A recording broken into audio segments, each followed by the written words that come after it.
이번 시간에는 소유권에 관해서 하겠습니다. 소유권은 본권의 출발이죠.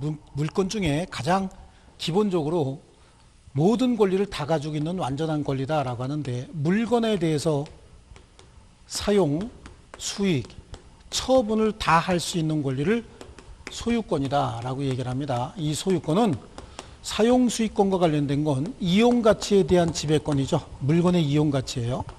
그 다음에 처분권이라고 하는 건 물건의 교환가치에 대한 지배권이다라고 해서 이용가치와 교환가치를 모두 지배하는 소유권은 물건에 대한 전면적 지배권이다, 이런 얘기를 합니다. 전면적으로 지배한다, 그래서 완전한 권리다라고도 얘기를 하죠. 완전한 권리고요. 이용가치만 또는 교환가치만 제3자에게 설정해 줄 수 있어요. 설정한다는 얘기는 권리 전부를 주는 것이 아니라 일부만 제3자에게 설정해 줬다가 뺏어올 수도 있거든요. 그래서 이전해 주는 게 아니라 설정해 준다. 이런 경우에는 용익물권을 설정을 하잖아요. 아니면 담보물권을 설정을 한다, 이렇게 얘기를 합니다. 그래서 용익물권이나 담보물권을 설정을 하는데, 용익물권은 지상권, 지역권, 전세권, 이렇게 세 가지가 있죠.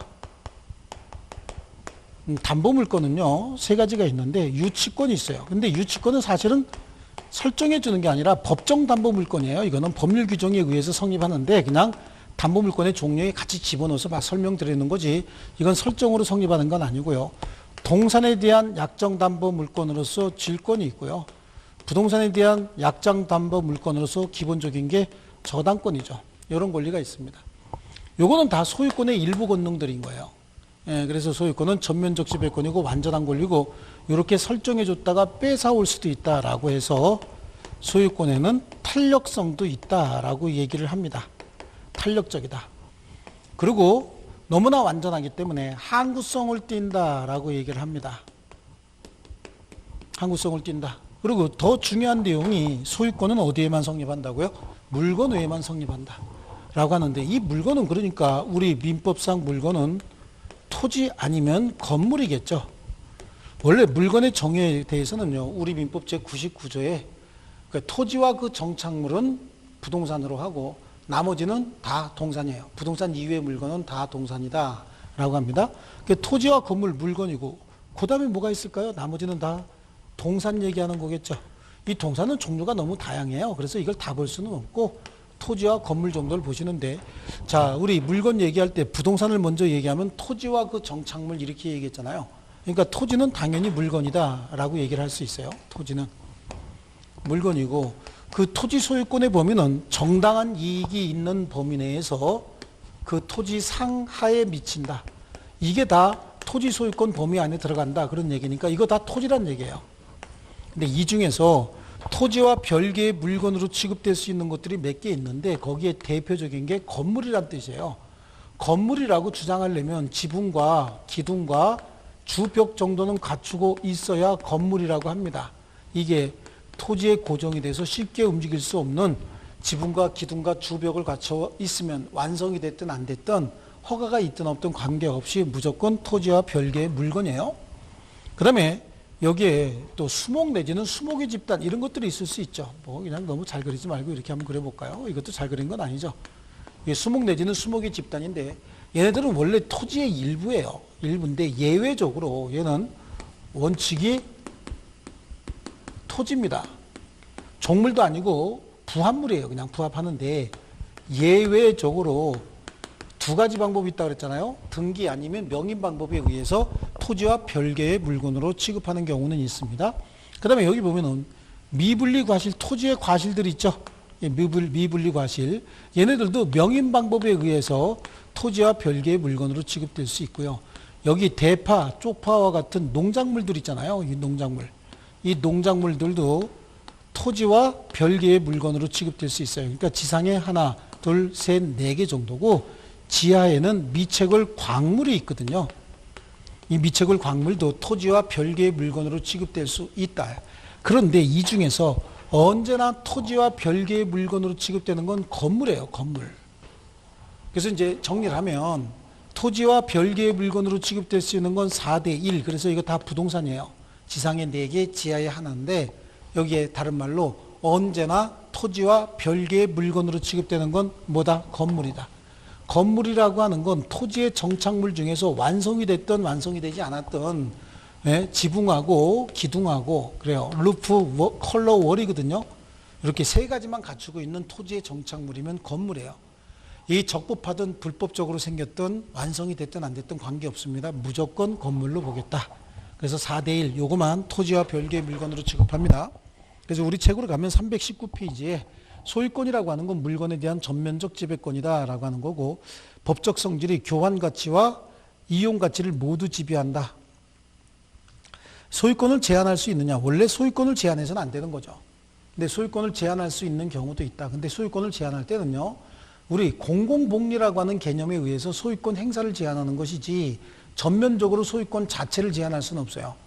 우리가 자유 경쟁 또는 시장주의 경제 체제를 표방하고 있는 한 개인의 재산권인 소유권을 제한할 수는 없습니다.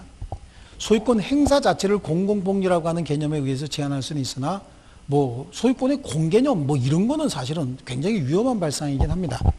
근데 어쨌든 소유권을 제한할 수는 없다. 공공복리를 목적으로 일부 행사를 제한할 수는 있다라고 하는 거고요. 그 다음에 거기 주요 법률에 보니까 소유권 자체를 제한하는 거 이 농지예요. 농지는 그치 농업인만이 농지를 가져야 되겠죠. 농업 경영을 위한 자들만 농지 소유할 수 있고 농업인이 아니면 농지 소유 못하는 겁니다. 이게 공공복리죠. 농지는 농업활동, 농업영위, 농경이죠. 농경. 그래서 농업 경영에만 쓸 수 있는 것이다 라고 하는 거고요. 거래를 제한한다 라고 하는 거 국토이용관리법이 아닙니다. 국토의 계획 및 이용에 관한 법률도 이미 없어졌어요. 없어진 게 아니라 법은 있는데 여기에 토지거래 허가제는 국토이용관리법에 있는 게 아니라 부동산 중개 및 거래 신고에 관한 법률로 법이 바뀌었어요. 이건 바뀌었고요. 침해를 인용한다라고 하는 거 여러 가지 목적을 위해서 토지가 수용이 될 수도 있습니다. 그거 중요한 거 아니고 그냥 듣기만 하세요. 절대 별도로 공부하실 필요 없습니다. 그럼 토지 소유권의 범위예요. 토지 소유권의 범위는 일단은 토지 소유권은 정당한 이익이 있는 범위 내에서 그 토지 상하에 미친다라고 해서 이거 지금 얘기하고 있는 건데 이거는 이제 수직적인 범위라고 한다면 수평적인 범위는 뭐죠? 토지 경계까지죠. 일단의 토지에 인위적으로 선을 긋고 여기다가 지번을 부여합니다. 1에 1, 1에 2 이렇게 지번을 부여하게 되면 이게 하필의 토지인 거예요. 그럼 1의 1번지 토지 소유자는 갑이고 1의 2번지 토지 소유는 을이다라고 하면 갑의 토지 소유권에 보면 여기까지입니다. 수평적으로. 을의 토지 소유권에 보면 수평적으로 여기까지죠. 이게 토지 소유권의 범위예요. 수평적인 범위는 지적 공부에 정해져 있는 대로 토지에 관해서 지적 공부라고 하는 게 있어요. 지적 공부에 의해서 토지 소유권의 범위가 정해지는 겁니다. 자, 그래서 수평적인 범위는 이렇게 정해지는 거고, 그래서 건물, 수목 내지는 수목의 집단, 미분리과실, 농작물, 그 다음에 미채굴, 광물, 아니면 나머지는 무조건 다 토지의 일부입니다. 별도로 신경 쓰실 거 없습니다. 무조건 다 토지 일부다. 지하수, 온천수, 동굴 이거 다 토지입니다. 토지고요. 지표면에 있는 또는 지하에 있는 자연석 이거 다 토지예요. 토지 소유자가 소유권 갖게 되는 겁니다. 자, 그 다음에 나오는 게 321페이지에 상린관계라고 하는 거 있죠. 상린관계는 서로상 도울린, 그래서 이웃 토지 소유자들끼리 서로 도와가면서 토지 사용 수익을 해라. 서로 도와가면서 토지 사용 수익하라는 얘기는 이 사람이 토지 사용하는 걸 방해하는 행위하지 마라. 반대로 여기도 토지 사용하는 걸 방해하는 식으로 네 토지 사용하지 마라. 방해하지 마라 그런 얘기입니다. 이게 상린관계에 관한 건데요. 이거 전부 다 이제 임의규정이고 상린관계에 관해서는 주의토지통행권을 조금 신경 써서 보시면 됩니다. 그리고 뒤에 가면 물에 관한 상린관계 나오는데 이거는 거의 지금 사문화돼서 현실적으로 적용되지 않는 것들이니까 그것까지 보실 필요는 없습니다. 그래서 한 장 넘겨보시면요. 상린관계하고 지역권을 비교하고 있는데 상린관계는 토지 소유권의 일부 권능에 불과합니다. 그런데 지역권은 뭡니까? 독립된 물권이죠. 독립된 물권으로서 용익물권이에요. 지역권은 등기가 됩니다. 등기가 되는데 상린관계는 소유권 가지고 있으면 당연히 인정되는 소유권의 일부 권능이다. 그 다음에 상린관계에 관한 민법 규정이다라고 해서 건물의 구분 소유 등에도 준용이 된다. 그러니까 구분 건물의 소유자들 있잖아요. 아파트 사시는 분들이요. 그러면 인접 아파트 소유자가 그 사용수익이 방해될 정도로 맨날 못질하고 또 아래층 사는 사람이 또 힘들도록 뛰어다니고 이렇게 하지 말란 얘기입니다. 그래서 그런 정도까지 뭐 너무 구체적으로 보지 마시고요. 오른쪽 페이지에 이제 상린관계의 가장 기본적인 내용 중에서 인지사용권이라고 하는 거 있죠. 인지사용권, 인접토지사용권 얘기하는 거예요. 인접토지사용권은 이렇게 두 필지의 토지에 갑이 살고 있고 을이 살고 있다라고 한번 가정을 해보면요. 갑이 여기다가 건물을 지어서 살고 있는데 갑이 이쪽에 담장을 좀 수리해야 되겠다. 자기 담장이에요. 담장을 좀 수리해야 되는데 이쪽 부분은 쉽게 수리가 되지만 이쪽 부분 수리하려면 넘어가야 되지 않겠어요? 넘어가야 되기 때문에 이 사람에게 토지 좀 사용합시다 라고 청구할 수 있습니다. 청구하는데 만약에 청구에 응하지 않으면 법원의 판결이라도 받아야 돼요. 그래서 청구할 수 있다 라고 하는데 만약에 혹시 을이 청구에 응하지 않으면 법원의 판결을 받아야 되는데 혹시 을이 이걸 주거용으로 쓰고 있는 토지였대요. 그럼 주거용으로 쓰고 있는 토지 같은 경우에는 을의 허락이 없으면 출입할 수 없습니다. 그래서 거기 인지사용권입니다. 그래서 담 등 축조하거나 수선하기 위해서 필요한 범위에서 이웃 토지를 사용할 수 있습니다. 승낙이 없으면 승낙에 가름하는 판결을 구할 수 있어요. 그러나 주거에 들어가는 경우에요. 주거에 들어가는 경우에 이웃 사람의 승낙이 있어야 되고 승낙에 가름하는 판결을 구할 수도 없고요. 그로 인해서 이웃 토지 소유자가 그 손해를 생겼으면 그 손해도 배상해 줘야 된다라고 얘기를 하고요. 그 다음에 생활방해 금지다라고 해서 뭐 임미시용 금지다라고 하는데 이거 이렇게 페이지 많이 할당할 필요 없습니다. 인접 토지 소유자끼리 서로 이렇게 살면서 뭐 갑이다 을이다 이렇게 살면서 말이죠. 여기에 고성방가해서 너무 시끄러워서 막 여기다 대고 너무 크게 떠든데요.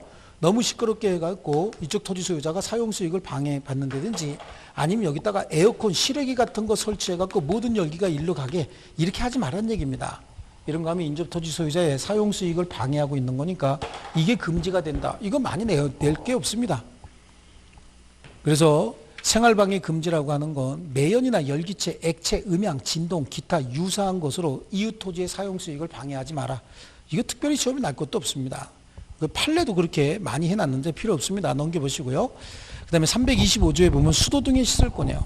수도등의 시설권이라고 하는 건 이렇게 해서 인접해서 토지를 가지고 있는 두 사람이 있는데 여기 이제 기간시설이 지나갑니다. 여기 토지나 뭐 송수관, 여기 송수관이나 아니면 뭐 하수관도 마찬가지고요. 가스관 같은 게 전기선 이런 게 지나갈 때요. 이쪽 토지 소유자는 여기서 바로 물 끌어다가 이렇게 배관 설치할 수 있겠지만 이 토지 소유자는요, 인접 토지를 통행해야 되잖아. 여기도 또, 여기 이제 A라고 하고 B라고 한다면 A 토지 소유자의 소유권 범위 내에 들어가는 거니까 이렇게 인접 토지를 사용할 수 있다는 얘기예요. 이게 이제 수도 등의 시설권인데 이때는 이 시설 하기는 하되 A 토지 소유자의 손해가 가장 적은 장소 방법을 택하고 A 토지 소유자에게 손해가 있으면 손해 당연히 보상해 줘야 되는 거예요.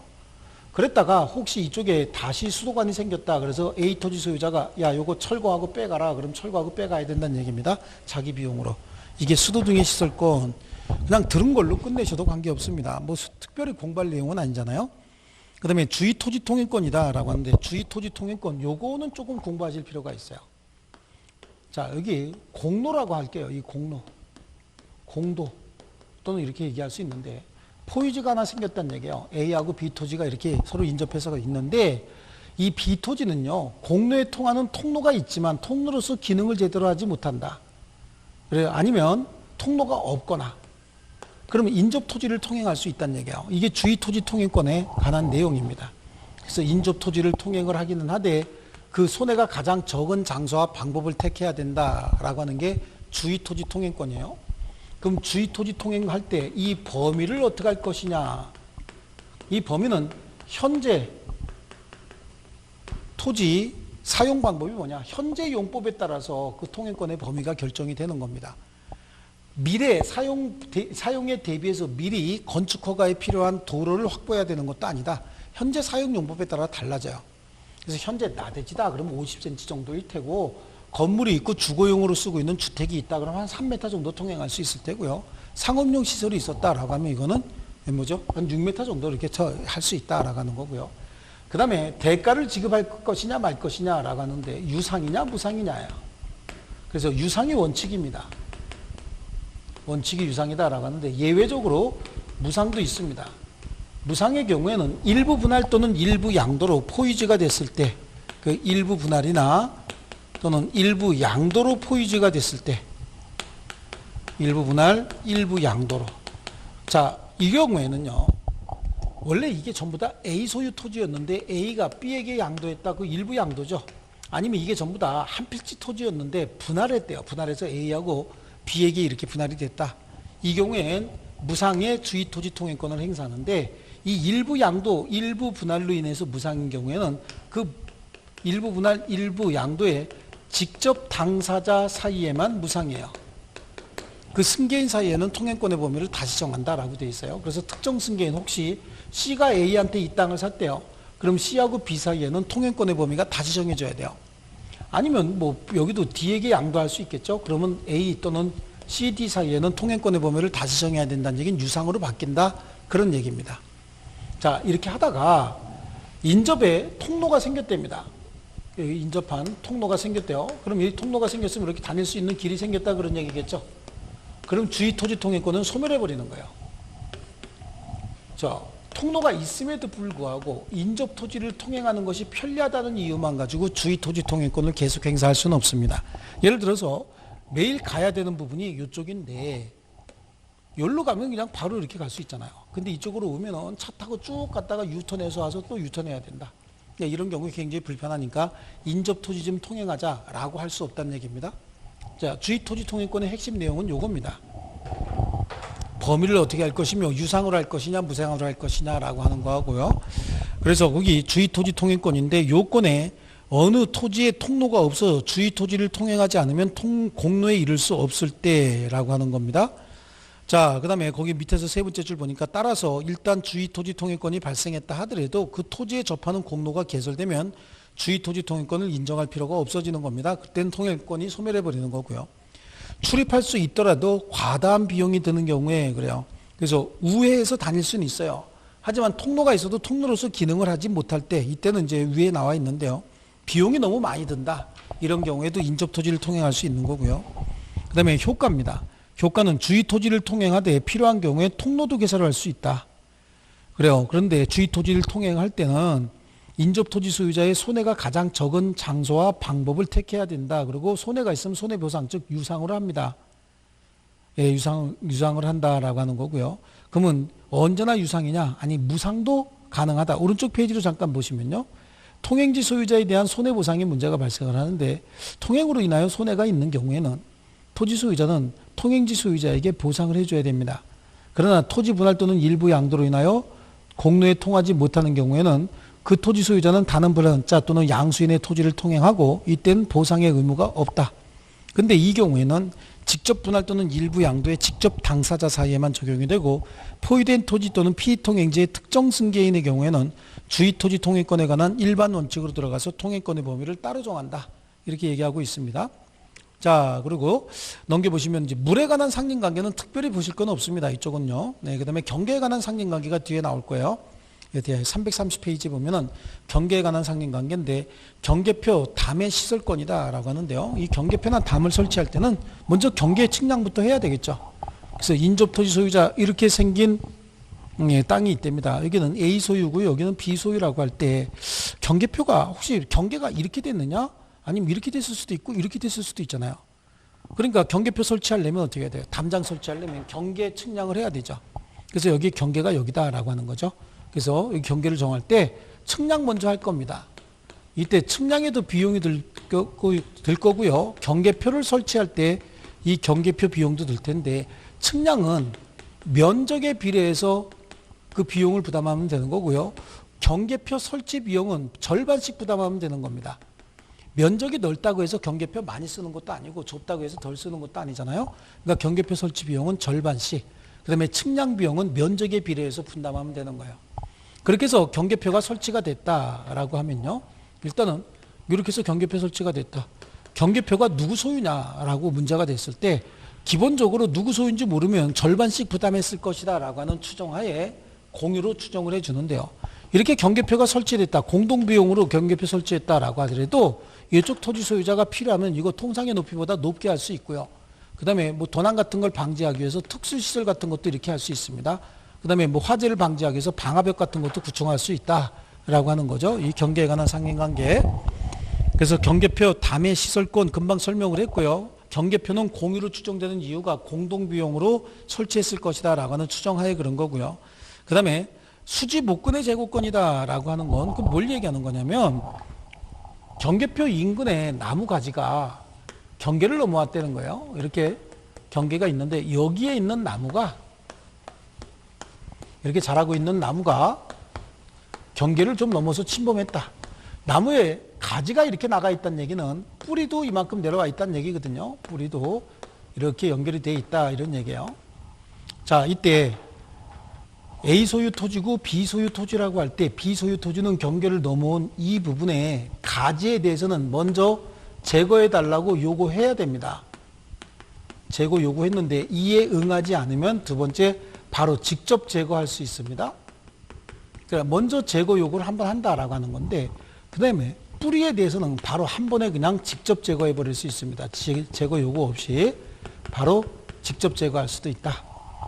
이제 수지 목근의 제거권이다 라고 합니다. 그 다에 있는 내용이죠. 공작물 설치에 관한 상린관계인데 토지 심굴 금지다 라고 하는 거예요. 인접지 토지 소유자는 그 인접지 토지에 집안이 붕괴될 정도로 토지를 깊게 파지 마라. 자, 이렇게 혹시 경계가 있고 여기에 집을 지어놨는데 이쪽 토지 소유자가 이쪽에 토지를 너무 깊이 판대요. 이렇게 푹 파버리면요. 그럼 여기 있는 흙이 이렇게 무너져 내리잖아요. 여기 있는 흙만 무너져 내리는 게 아니라 여기 있는 흙들도 나오게 되면 이게 건물이 균열이 생겨요. 이게 부등치마라고 하거든요. 이런 게 생기니까 이렇게 하지 말고 무너지지 않을 정도로 휴식각, 뭐 안식각이다라고 해서 이렇게 보통들 파잖아요. 무너지지 않을 정도로. 그러면 토지의 활용도가 많이 떨어지니까 요즘엔 여기다가 방어공사를 합니다. 방어공사를 해서 여기다가 파일을 박아요. 파일을 이렇게 박아가지고 이쪽 면에서 보면은 여기에 파일들 계속해서 많이 박죠. 이 파일은 밑에 있는 단단한 지방까지 박아야 되는 거예요. 단단한 지방까지 박고 여기다가 흙이 흘러나오지 않도록 토리판 같은 거 이렇게 설치하는 거예요. 이런 방어공사를 하게 되면 바짝 팔 수도 있습니다. 자, 이게 토지 심굴 금지다라고 하는 거고요. 경계선 부근의 건축 제한인데 경계선 부분의 건축 행위를 할 때는 그러면 경계 부근에서 건축 행위를 해야 되겠다. 여기가 경계인데 여기서 건물을 지어야 되겠다. 그러면 경계로부터 최소한 50cm 이상 뛰란 얘기입니다. 여기도 마찬가지예요. 최소한 50cm 이상을 뛰어라. 50cm 이상을 뛰라고 하는 이유는 요거 점검하러 다녀야 되잖아요. 점검하러 다니려면 한 사람이 왔다 갔다 이렇게 해야 되고요. 네, 그래서 점검하러 다녀야 되는데 만약에 이쪽은 50cm 띄었는데 이쪽에 너무 바짝 붙여서 공사하고 있다. 그러면 이쪽 토지 소유자가 이거 공사 목적물 철거하시오. 그리고 50cm 이상 띄워주시오라고 요구할 수 있어요. 그러나 이미 완성이 됐거나 착수 후 1년이 지나고 나면 또 행사할 수 없다. 이렇게 얘기를 합니다. 그게 토지 심굴 금지와 경계선 부분의 건축 제한이고요. 차면시설 설치 의무라고 하는 거예요. 자, 이렇게 토지 경계로부터 2m 이내에, 자, 여기 이제 이 내용은 자, 토지 경계가 이렇게 있는데 이 경계로부터 2m 이내에 여기서 2m 이내에 여기다가 창이나 말을 설치한다. 창이나 말을 설치한다는 얘기는 여기서 바깥을 내다볼 수 있다 그런 얘기죠. 바깥을 내다볼 수 있다는 얘기는 인접 건물에서도 여기 안을 들여다볼 수 있다 그런 얘기예요. 이런 경우에 서로 간에 괜히 옆 사람을 이렇게 보여주고 그러지 말고 여기 차면시설 커튼 같은 거 블라인드 같은 거 해줘라 그런 얘기입니다. 이런 것까지 민법에 잘 정해놨습니다. 그래서 차면시설도 설치 의무가 있다. 자, 그런 정도로 보시고요. 지하시설 등의 제한인데 우물을 파거나 용수, 하수, 기타 용수, 하수, 오물 등을 처치가 아니고 저치입니다. 저치할 지하시설 하는 때는 경계로부터 2m 이상의 거리를 두어야 한다. 그래요. 경계로부터 2m 이상의 경계를 두는 거고요. 그러니까 정화조 같은 거 설치할 때요. 정화조 같은 경우에는 2m 이상의 거리를 두고 설치해라 그런 얘기입니다. 그 다음에 저수지 구고 또는 지하실 공사할 때는 그 깊이의 반 이상의 거리를 띄어라 라고 하죠. 그래서 뭐 이거 글쎄요. 굳이 뭐 암기해야 된다라고 한다면 정화조 같은 거 이렇게 우물 같은 거 팔 때는 2m. 그래서 정화조는 이름이 화조고 성은 정씨인데 그냥 이화조로 하자. 그 다음에 지하실 팔 때는 반메타. 그래서 우리나라에 반지하 제도가 있다. 뭐 말도 안 되는 소리지만 이렇게 한번 그냥 얘기해주고 그냥 넘어가기로 하겠습니다. 그 다음에 소유권의 취득이죠. 소유권의 취득인데 우리 소유권 취득도 법률행위 아니면 법률 규정에 의해서 취득하는 거예요. 그런데 법률 행위에 의할 때는 그 원인이 거의 매매계약이 대부분이죠. 근데 매매계약은 우리 뒤에 가면 계약법에서 별도로 공부하니까 여기는 법률 규정에 의한 권리취득이라고 해서 취득시효제도 있죠. 취득시효제도하고 뒤에 가면 이제 첨부가 나올 거예요. 부합, 혼합, 가공 뭐 이런 게 나오는데 법률 규정에 의한 권리취득 정도만 여기서 이제 주로 공부하면 됩니다. 그러면 모든 권리를 다 시효취득할 수 있느냐라고 하는데 시효취득할 수 있는 권리는 자, 시효취득이 가능한 권리 이거 그냥 한꺼번에 적어 드릴 테니까 옆에다 적어 놓으시고 한꺼번에 이제 공부합니다. 그래서 소, 지, 분 이렇게 한번 해볼게요. 소유권, 지상권, 지역권, 분묘기지권입니다. 소, 지, 분 해놓고 이렇게 한번 잘라볼게요. 이렇게 자르고 여기다가는 이렇게 하나 그려보겠습니다. 네, 그래요. 이게 뭐냐는 얘기예요. 요 소유권을 시효 취득하기 위해서는 취득 시효가 가능한 권리들 얘기하는 겁니다. 시효 취득이 가능한 권리들이에요. 소유권을 시효 취득하기 위해서는 목적물을 자주 점유해야 됩니다. 그런데 여기는 자주 점유가 아니라도 관계없고요. 얘네들은요, 시효 취득하려면 그 내용에 따라서 등기가 필요합니다. 근데 분묘기지권은 등기도 필요 없다. 소유권, 지상권, 지역권, 분묘기지권, 시효 취득이 되는 권리고 전형적으로 잘 나오는 권리예요. 물론 전세권도 있고 다른 권리들도 있는데 우리 시험과 관련돼서 중요한 게 이거란 뜻입니다. 그래서 소유권이나 지상권이나 지역권을 시효 취득할 때는 점유와 함께 등기도 필요하다라고 하는 거예요. 등기가 필요하고 여기는 등기 필요 없습니다. 이거 자체가 봉분이에요. 제 봉분을 이렇게 삼각형으로 해놓은 겁니다. 봉분 자체가 분묘의 공시 기능을 하기 때문에 별도로 다시 또 등기할 필요 없다라고 하는 거고요. 333페이지 윗부분에 그냥 하나 써놓으시고요. 그 다음에 소유권, 부동산 소유권의 취득시효와 관련돼서 245조부터는 이게 이제 전부 다 판례 이론이에요. 이 판례 이론은 제가 또 표를 하나 그려드릴 텐데 그 표에 맞춰서 하시면 아마 별 무리 없이 다 이해할 수 있습니다. 여기 굉장히 나오는 많이 나오는 판례 내용들 이거 다 알아야 됩니다. 사실은요. 알아야 되는데 제가 표 그려드리는 대로 이렇게 쫓아가시면 큰 문제 없이 내용을 전체 다 이해하실 수 있습니다. 자, 조금 쉬었다 계속 하겠습니다.